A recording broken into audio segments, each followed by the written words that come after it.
Hello friends, आप सभी का इस अंक में स्वागत है। झारखंड सरकार ने एक अधिसूचना जारी की है। 13 अप्रैल के डेट से एक जारी किया है अधिसूचना। ये चौकीदार संबंधी है, चौकीदार नियुक्ति होने वाला है, उससे जुड़ा हुआ है।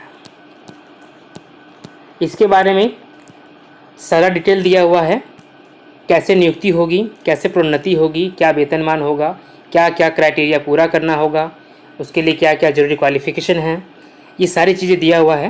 हम लोग इसको जान लेते हैं। अभी वैकेंसी ये नहीं आई है, लेकिन जल्दी ही आने वाला है। ये जारी कर दिया गया है अधिसूचना, लेकिन ये बहुत पहले का है। 7 अप्रैल 2015 का ही है, जारी अब हो रहा है। 13 तक के डेट से जारी हुआ है, उसी डेट से लागू भी होगा। 15 से है, लेकिन वो लागू नहीं होगा। क्या लिखा है हम लोग पढ़ते हैं थोड़ा। संख्या 17 चौकीदार दफादार, ये चौ और द लिखा है ना, ये चौकीदार और दफादार 2 पद होते हैं, उनका लिखा है। ये संख्या है। भारत का संविधान के अनुच्छेद 309 के परंतुक दत्त द्वारा प्रदत्त शक्तियों का प्रयोग करते हुए झारखंड के राज्यपाल एतद द्वारा चौकीदार संवर्ग की भर्ती, सेवा, शर्त एवं प्रोन्नति का विनियमित करने हेतु निम्नलिखित नियमावली बनाते हैं। नियमावली है ये, क्या क्या नियम है देखते हैं। ये कुछ शॉर्टकट दिया गया है और इसके बारे में क्या कह सकते हैं। नाम, विस्तार और प्रारंभ, इसका क्या नाम होगा, विस्तार कहाँ होगा और कब से ये प्रारंभ होगा। तो पहला है कि यह नियमावली झारखंड चौकीदार संवर्ग नियमावली 2015 कही जाएगी। इसका विस्तार संपूर्ण झारखंड राज्य में होगा। यह राजपत्र में प्रकाशन की तिथि से प्रवृत्त होगा, मतलब 13 अप्रैल 2022 से ये लागू हो गया है ना। इसकी परिभाषाएं क्या क्या हैं। इस नियमावली में जब तक कि संदर्भ में अन्यथा अपेक्षित न हो, राज्यपाल से अभिप्रेत होगा झारखंड के राज्यपाल। अगर कहीं राज्यपाल लिखा हुआ है, इसका मतलब वो झारखंड के राज्यपाल हैं। कहीं पर राज्य लिखा हो, इसका मतलब है झारखंड राज्य से उसका संबंध है। कहीं पर विभाग लिखा हो तो उसका मतलब होगा गृह विभाग, झारखंड सरकार। कहीं अगर संवर्ग लिखा हो, उसका मतलब होगा चौकीदार संवर्ग। कहीं सदस्य लिखा हो, इसका मतलब होगा चौकीदार संवर्ग में नियुक्त व्यक्ति, जो व्यक्ति चौकीदार बन जाते हैं वो। उपायुक्त से अभिप्रेत होगा वह पदाधिकारी जिस पर जिला के कार्यपालक प्रशासन का प्रभार हो, मतलब जो जिला का हेड होता है, प्रशासनिक हेड होता है, वो उपायुक्त होता है। नियमावली से अभिप्रेत होगा झारखंड चौकीदार संवर्ग नियमावली 2015, कहीं लिखा होगा तो ये होगा, ठीक है। नियुक्ति प्राधिकार से अभिप्रेत होगा जिला के उपायुक्त, मतलब चौकीदार का नियुक्ति जिला के उपायुक्त करेंगे। यह जिला लेवल का होगा, डिस्ट्रिक्ट लेवल का होगा, और जिस क्षेत्र के हैं वहाँ का वास करना जरूरी होगा। वो नियम नीचे लिखा हुआ है, हम लोग पढ़ते हैं। उसके पहले ये जरूरी चीज़ें 2 चीज़ दिया हुआ, ठीक है। एक बीट है। बीट से क्या समझते हैं। बीट से अभिप्राय होगा एक चौकीदार का कार्य क्षेत्र जिसमें 100 से 120 आवासीय घर का समूह है। 100 से लेकर 120 घरों का समूह है, वो बीट कहलाएगा। और चौकीदार इस बीट का सदस्य होना चाहिए, अस्थायी निवासी होना चाहिए। यूनियन क्या होगा, 18 बीटों का समूह, ऐसे 18 बीटों का समूह होगा। यह संख्या अपवादिक स्थिति में अधिक या कम भी हो सकती है। अपवाद की स्थिति में ये कम ज़्यादा हो सकता है, लेकिन 18 ही होना चाहिए जनरली। अगला 3rd पॉइंट क्या है, संवर्ग का गठन। विधिवत नियुक्त एवं कार्यरत सभी चौकीदार एवं दफादार इस संवर्ग के स्वतः शामिल समझे जाएंगे। ये जो ग्रुप होगा ना, जो नियुक्त होंगे, वो स्वतः ऑटोमेटिकली इसके मेंबर बन जाएंगे। यह संवर्ग जिला स्तरीय संवर्ग होगा एवं संबंधित उपायुक्त इनके नियुक्ति प्राधिकारी, संवर्ग नियंत्रण प्राधिकारी होंगे। ये जो नियुक्ति होगी ये जिला स्तरीय होगा, और ये जो डीसी हैं, उपायुक्त डीसी जिला के, वे इसके उनको नियुक्त करेंगे, और इनका कंट्रोल ऑफिसर भी यही होंगे, कंट्रोल करने वाले भी यही होंगे। जो भी करना होगा डीसी करेंगे। आरक्षण। नियुक्ति एवं प्रोन्नति हेतु राज्य सरकार द्वारा समय समय पर निर्धारित जिला स्तरीय आरक्षण लागू होगा। जो राज्य सरकार का जो रूल है रिजर्वेशन का, वो यहाँ भी लागू होगा। अब देखिए नियुक्ति कौन करेगा, कैसे होगा, इंपॉर्टेंट चीज है ये, ध्यान दीजिएगा।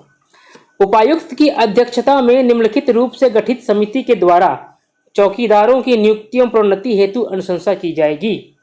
एक समिति बनेगा, है ना, एक समिति बनेगा, उसके द्वारा नियुक्ति और प्रोन्नति की जाएगी, जिसके अध्यक्ष डीसी होंगे, उपायुक्त होंगे।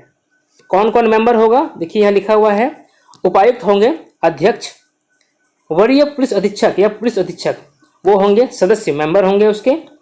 5 लोगों का टीम होगा, इसमें एक डीसी होंगे और ये होंगे पुलिस अधीक्षक होंगे, एसडीओ होंगे, अनुमंडल प्राधिकारी, साथ में होंगे उप विकास आयुक्त सह मुख्य कार्यपालक प्राधिकारी और उपायुक्त द्वारा मनोनीत अनुसूचित जाति जनजाति के एक पदाधिकारी।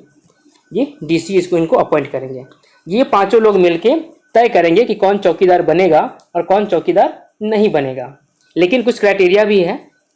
क्या क्या है? शैक्षणिक योग्यता, कुछ पढ़ा लिखा भी होना चाहिए। कितना पढ़ा लिखा होना चाहिए? तो चौकीदार पद के लिए नियुक्ति हेतु न्यूनतम शैक्षणिक योग्यता झारखंड राज्य के शिक्षण संस्थानों से 10वीं कक्षा उत्तीर्ण होगी। 10th, ये 10th लेवल का वैकेंसी है। 10th पास होना होगा झारखंड से, ये इंपॉर्टेंट है, झारखंड से 10th पास होना होगा। चरित्र, कैरेक्टर, अभ्यर्थी का चरित्र अच्छा हो एवं आपराधिक इतिहास नहीं हो। चरित्र की जांच उनके नियुक्ति के पूर्व नियुक्ति प्राधिकार द्वारा करवाई जाएगी। कैरेक्टर सही होना चाहिए, ढीला ढाला कैरेक्टर नहीं चलेगा, कोई आपराधिक इतिहास नहीं चलेगा। और नियुक्ति होने के पहले जो इनके नियुक्ति प्राधिकार होंगे, डीसी लेवल की जो टीम बनेगी, वो टीम इसका जांच करवाएंगे कि इनका कैरेक्टर सही है कि नहीं है।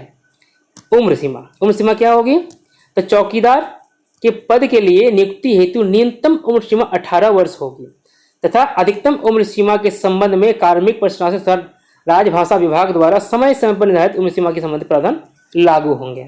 ठीक है, मैक्सिमम के लिए जब वैकेंसी निकलेगी उसमें ये क्लियर कर दिया जाएगा, लेकिन मिनिमम 18 होगा। ये होगा, प्लस जो आरक्षण होगा उसका भी छूट मिलेगा इसमें, लेकिन जब वैकेंसी आएगी तब वो क्लियर होगा, अभी नहीं। अभ्यर्थी को संबंधित बीट क्षेत्र का अस्थायी निवासी होना अनिवार्य है। बीट क्या बताया तभी? 100 से 120 घरों का समूह।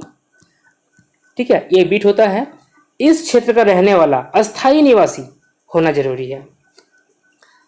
और अभ्यर्थी को साइकिल चलाने का ज्ञान होना आवश्यक है। देख लीजिए, साइकिल चलाना होगा, नहीं चलाइएगा, लेकिन उसका ज्ञान होना जरूरी है कि आप साइकिल चलाना जानते हैं। चौकीदार के पद पर नियुक्ति जिला स्तर पर होगी एवं उनका पदस्थापन यथासंभव उनके आवासीय बीट क्षेत्र के अंतर्गत होगा। मतलब जहां आपका घर रहेगा उसी आसपास में आपकी नियुक्ति होगी। सामान्यतः उनका स्थानांतरण नहीं किया जाएगा। जनरली किसी का ट्रांसफर नहीं किया जाएगा। कुछ विशेष परिस्थिति हो जाएगी, विशेष केस हो जाएगा, देन उनका ट्रांसफर हो सकता है। रिक्तियों का नियतिकरण, रिक्तियां जो वैकेंसीज हैं वो हर साल रिवाइज होंगे। उसमें 1 जनवरी से 31 दिसंबर तक के बीच की रिक्तियां जारी की जाएंगी। नियुक्ति प्रक्रिया, ये तो हो गया क्राइटेरिया, आप पे क्या क्वालिफिकेशन होना चाहिए। अब इसका प्रोसीजर क्या है, कैसे अपॉइंट होंगे, क्या प्रक्रिया होगी, इसको पढ़ लेते हैं हम लोग। चौकीदार के रिक्त पद पर नियुक्ति हेतु आवेदन पत्र उपायुक्त के कार्यालय में आमंत्रित किए जाएंगे तथा इसका व्यापक प्रचार संबंधित ग्राम, थाना, पंचायत, अंचल में किया जाएगा। साथ ही व्यापक प्रचार से कम 2 स्थानीय समाचार पत्रों को शामिल किया जाएगा।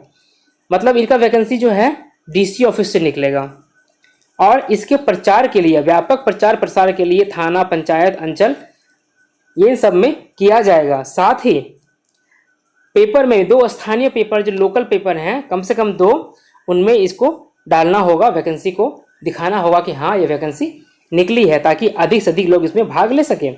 किसी को छोड़ने का मकसद नहीं है। लिखित परीक्षा, सर्वप्रथम अभ्यर्थियों को लिखित परीक्षा होगी, 50 अंकों की ली जाएगी।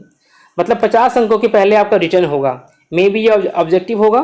लिखित परीक्षा में जिला से संबंधित सामान्य ज्ञान और स्थानीय भाषा संबंधित प्रश्न पूछे जाएंगे। आपके जिला से होंगे, जिस जिला से आप रहने वाले हैं उस जिला का संबंधित ज्ञान होना चाहिए, उस जिला के बारे में जानना चाहिए, और वहाँ का जो स्थानीय भाषा है, लोकल लैंग्वेज, वो आपको जानना चाहिए। इसी से जुड़ा हुआ 50 प्रश्न रहेगा। लिखित परीक्षा में न्यूनतम 30% अंक लाना आवश्यक होगा। जो 50 अंक है उसका 30% कितना हो जाएगा? 15 अंक, 15 मार्क्स। 15 मार्क्स लाना जरूरी होगा। कैसे निकालते बताइए तो? 50 अंक का 30%, 50 गुना 30/100 होगा क्या टच हो गया, 50 गुना 30/100 ऐसे होता है ना, निकलता परसेंटेज, दोनों जीरो कट जाएगा, क्या बचेगा 15। मतलब आपको 50 अंक में 15 अंक लाना होगा, तभी आप क्वालिफाई कीजिएगा। और साथ ही सफल उम्मीदवारों की सूची 1:3 के रेशियो में होगी, मतलब एक पद के लिए 3 का चयन होगा। उसके बाद फिर काट छांट होगा आगे फिजिकल में। शारीरिक माप, अभ्यर्थियों का न्यूनतम शारीरिक माप निम्नलिखित होगा, इस तरह से उनका मेजरमेंट होना चाहिए। फिजिकल, न्यूनतम शारीरिक माप वाले अभ्यर्थी ही नियम 7(4) के निर्धारित शारीरिक जांच के योग्य होंगे। इतना क्वालिफिकेशन होगा शरीर का उनका, ऐसा फिजिकल होगा, तभी वो आगे जांच में भाग ले सकते हैं। क्या क्या है, तो सामान्य जाति के लिए ऊंचाई, यहाँ सिर्फ ऊंचाई बात किया गया है। सामान्य के लिए, सामान्य और ओबीसी के लिए, दोनों के लिए है 160 सेंटीमीटर। सामान्य और ओबीसी के लिए 160 सेंटीमीटर ऊंचाई होना चाहिए। इसके बाद SC ST के लिए 155 सेंटीमीटर होना चाहिए, और महिलाओं के लिए थोड़ा राहत दिया गया है कि 148 सेंटीमीटर होना चाहिए। ये कम से कम है, इतना जरूर होना चाहिए, इससे कम के लोग उम्मीद ना करें, इससे ज़्यादा है तो उम्मीद कर सकते हैं। अभी आगे एक और पॉइंट मिलेगा, ध्यान से देखिएगा उसको। अब आपका एक और टेस्ट होगा आपके शरीर का, आपकी फुर्ती का, वो होगा दौड़ का। लिखित परीक्षा में उत्तीर्ण एवं नियम 7(3) में अंकित न्यूनतम शारीरिक मापधारी अभ्यर्थी शारीरिक जांच में भाग लेंगे। सभी अभ्यर्थी को 1 मील की दौड़ में भाग लेंगे। शारीरिक जांच में निम्न आधार पर अंक दिए जाएंगे। 1 मील दौड़ना है आप लोगों को। 1 मील कितना होता है, 1 मील बराबर कितना किलोमीटर होता है, 1 मील बराबर होता है 1.61 किलोमीटर। मतलब आपको 1.61 किलोमीटर दौड़ना है। समय दिया रहेगा आपको 1 मील की दौड़। पुरुषों के लिए 5 मिनट या पहले, अगर कोई पुरुष 5 मिनट या उससे पहले कंप्लीट करते हैं तो उन्हें 20 अंक दिया जाएगा, और 5 मिनट के बाद और 6 मिनट तक अगर करते हैं तो 10 अंक दिया जाएगा, और 6 मिनट के बाद अगर पूरा करते हैं तो भैया आप घर जाइए, आपको जरूरत नहीं है। मतलब लास्ट आपको 6 मिनट में 1 मील की दौड़ पूरी करनी है, तभी आप योग कहलाएंगे। पहले कर लेते हैं देन वेरी गुड, आपको अब प्लस पॉइंट मिल जाएगा, एक्स्ट्रा पॉइंट मिल जाएगा। इसी तरह से महिलाओं के लिए क्या है कि 8 मिनट या पहले पूरा करेंगे तो 20 अंक मिलेगा। 8 मिनट और के बाद और 10 मिनट तक, मैक्सिमम 10 मिनट तक अगर पूरा करते हैं तो 10 अंक मिलेगा। 10 मिनट के बाद पूरा करते हैं तो आप भी घर जाइए, आपका यहाँ जरूरत नहीं है। ठीक है, ये था क्राइटेरिया। आगे परीक्षा कैसे होगी और क्या क्या इसमें कंडीशन से देखते हैं हम लोग। लिखित परीक्षा एवं शारीरिक जांच का आयोजन उपायुक्त की अध्यक्षता में गठित समिति द्वारा की जाएगी। ये टेस्ट, रिटन एग्जाम और जो फिजिकल टेस्ट हुआ, ये सारी चीज़ें जो समिति बनेगी 5 सदस्यों की, वो करेंगी। मेधा सूची, मेरिट लिस्ट, लिखित परीक्षा में प्राप्त अंक का प्रतिशत और शारीरिक जांच में प्राप्त अंक के योग के आधार पर मेधा सूची तैयार की जाएगी। रिटन और फिजिकल जो दौड़ वाला था, उसमें आपको जो पॉइंट मिलेगा उनके ऐड के आधार पर, जोड़ के आधार पर आपका मेधा सूची, मेरिट लिस्ट बनाया जाएगा। अगर आप क्वालिफाई करते हैं ऊपर में तो आपकी नियुक्ति हो सकती है। चिकित्सा परीक्षण, नियुक्ति के पूर्व सफल चयनित अभ्यर्थियों के स्वास्थ्य की जांच की जाएगी। सरकारी सेवक के रूप में अपने कर्तव्यों के निर्वहन हेतु आवश्यक शारीरिक और मानसिक स्वस्थता मापदंड के आधार पर अभ्यर्थियों को योग्य पाए जाने पर ही नियुक्त किया जाएगा। आपका मेडिकल टेस्ट होगा, वो नियुक्ति के बाद होता ही है, हर किसी का होता है। ये आपका सिलेक्शन का पार्ट नहीं है, ठीक है, कि आप मेडिकल में फिट पास नहीं किए तो अब छाट देगा, ऐसा नहीं है। ये आपका जॉइनिंग के बाद का चीज़ है। खैर, लेकिन चेक करेगा कि आप अगर योग्य नहीं है तो आपको नौकरी ना दे, ये भी हो सकता है कि आपको जॉइनिंग ना कराए, उसमें मना नहीं कर सकते हैं। अगला है परिवीक्षा। परिवीक्षा क्या होता है, प्रोबेशन पीरियड। प्रोबेशन पीरियड, इसमें क्या होता है, आपकी जो जॉइनिंग हो गई ना तो आप अस्थायी नहीं हुए अभी तक, कुछ टाइम रहता है, तब तक आपके काम को देखेगा कि आप सही से काम कर रहे हैं कि नहीं कर रहे हैं। अगर सही से ना काम नहीं कीजिए तो भगा देगा आपको, और आपका काम सही से रहा तो उस समय के बाद जो समय दिया रहता है, 2 साल 3 साल 4 साल जो रहता है, उसके बाद आपको अस्थायी नियुक्ति हो जाएगी, आपकी सेवा संपुष्ट हो जाएगी। इसमें क्या है देखते हैं। चौकीदार के पद पर बहाली परिवीक्षा के आधार पर की जाएगी। परिवीक्षा की अवधि 2 वर्ष की होगी। प्रोबेशन पीरियड इसमें 2 साल की होगी। अगर किसी चौकीदार की सेवा परीक्षा की अवधि में संतोषजनक नहीं पाई जाए तो परीक्षा की अवधि 1 वर्ष के लिए बढ़ाई जा सकती है। कि अगर 2 साल की सर्विस में किसी का थोड़ा संतोषजनक नहीं मिला, सेटिस्फेक्शन नहीं मिला, तो 1 साल और देखेगा आपको समय देके, 3 साल। अगर वर्धित अवधि के दरमियान भी सेवा संतोषजनक नहीं पाई जाए तो उस परिस्थिति में सेवा समाप्त की जा सकती है। ऐसा जनरली होता नहीं है, ठीक है, 2 साल में ही खत्म हो जाता है कहानी, आपका हो जाता है। फिर भी नियम बना रख दिया है कि अगर नहीं होता है तो आपको हटा दिया जाएगा, ठीक है। और फिर अब ट्रेनिंग भी होगा। परिवीक्षा की अवधि के दौरान प्रशिक्षु को वांछित प्रशिक्षण में भाग लेना होगा, जो ट्रेनिंग है भाग लेना होगा। संपुष्टि मतलब आप पे मुहर लग जाएगा, सरकारी मुहर। परिवीक्षा अवधि एवं प्रशिक्षण की सफलतापूर्ण पूर्णता के बाद सेवा संपुष्ट किया सकेगी, ठीक है। आपका एक सर्विस बुक बनेगा, उसमें आपके जो नियोक्ता हैं डीसी साहब, उनका मुहर लग जाएगा कि हाँ आप अब स्थायी हो गए हैं, नियमित हो गए हैं। वेतनमान, आपका पेमेंट क्या मिलेगा, मेन तो यही चीज़ है ना, सब तो इसी के लिए परेशान रहते हैं। वेतनमान 5200 से 20,200 तक, ग्रेड पे 1800। ये अभी शायद टीचर लोग का भी यही, जो नया टीचर बहाली होने वाला है ना, उसका भी यही है। जेटेट के माध्यम से जो टीचर बहाल होंगे उनके लिए यही वेतनमान रहेगा, जान लीजिए। दफादार के लिए थोड़ा ज़्यादा है, 5200 से 20,200 और ग्रेड पे 1900, थोड़ा ज़्यादा मिलेगा इनको। प्रोन्नति प्रमोशन, नियम 5 में गठित समिति की अनुशंसा एवं पर कार्यदक्षता संतोषजनक कार्यकलाप के आधार पर यूनियन में कार्यरत चौकीदार के पद से दफादार के पद पर प्रोन्नति यूनियन की रिक्तियों के विरुद्ध दी जा सकेगी, जो वरीयता से मेधा पर आधारित होगी। मतलब दफादार पर नियुक्ति नहीं होगी आपकी, आप प्रमोशन करके यहाँ पर पहुँच सकते हैं। आपका प्रमोट करेगा, उसके बाद आप पहुँच सकते हैं, लेकिन कितने साल में होगा वो नहीं दिया है। चलिए कोई दिक्कत नहीं, आगे मिलेगा हम लोगों को।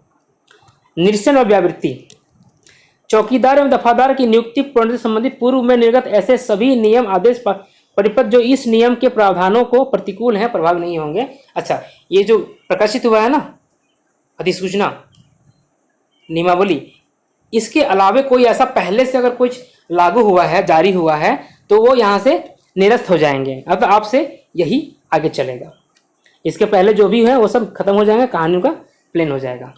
आगे, जिन नियमों एवं बिंदुओं का प्रावधान इस नियमावली में नहीं है, इसके संबंध में राज्य सरकार के चतुर्थ वर्गीय कर्मियों के लिए तत्मय संबंधी नियम आदेश लागू होंगे।